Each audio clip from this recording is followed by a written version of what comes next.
Hi everybody, this is Gary Dean with Sentiment Timing, and this is our technical video report for Sunday, September 3rd, 2023. Hope you guys are having a fantastic long weekend, and let's get started. So Friday, we saw the bulls try to gap the market higher. It made a high in the first, I would say probably like the first hour.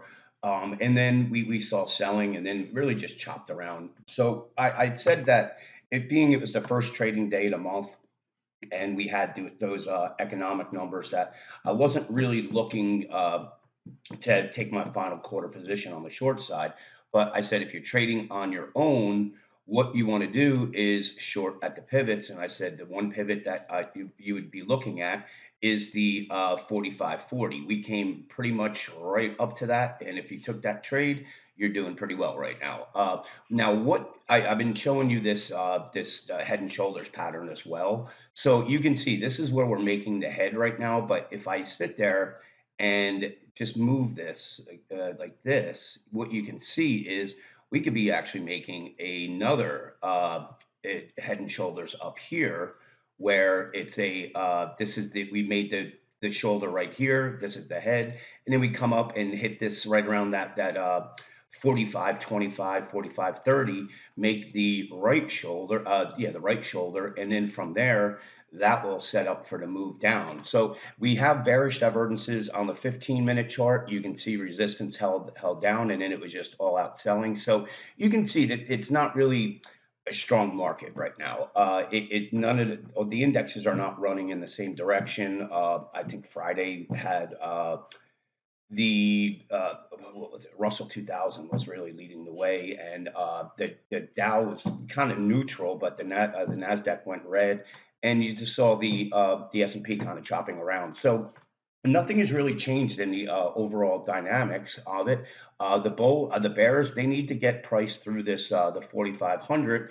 If they do that, then we should see a move down to the right around that 44.90 area, and then we have the moving average at the 44.76. So these would be your support areas right here. So we may get a bounce off of that, but ultimately we should see price come down to this trend line right here. That's my anticipation right now. And then from there we get a bounce and form the right shoulder, larger right shoulder.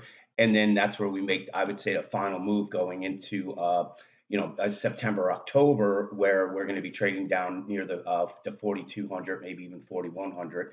And then that's when we'll probably be able to put the bear hats away and look to buy the dips. But right now, it's not really, it didn't satisfy the divergences that we've seen on the longer term charts. So I still believe there's a lot more to go on the downside, but we want to just manage things, carefully. That's probably the best way to put it. So these are your support levels. Now, if we take a look at the 60-minute chart, what I had mentioned the night before was that we really didn't have any bearish divergences in place. But if we made the new high, we're going to actually get some sell signals in. And if we look here, you can see that we made the high right here. We came down, and this was the other high. So now we have some bearish divergences on the 60-minute chart. We're getting in right around neutral. So it's leaving the door open where this could be a little consolidation and we get that little push up. And really, the resistance levels are going to be the 45.50 area.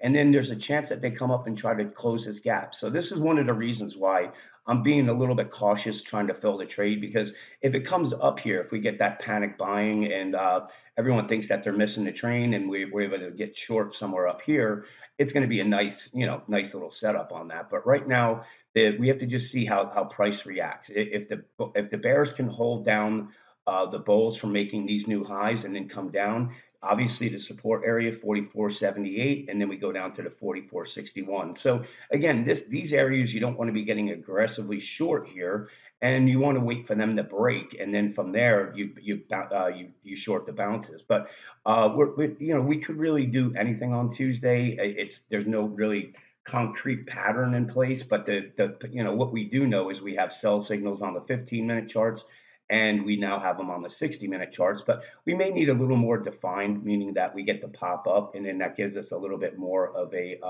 better sell signal on it. So it's let's just see what plays out on Tuesday. Like I said, I think that the master planners are trying to convince everybody that the waters are safe to come in and just buy, but the Fed's not going anywhere. Even if they stop raising rates, they're not going to be lowering them, and that is really what the street is banking on. And I've said this before, and I'll say it again.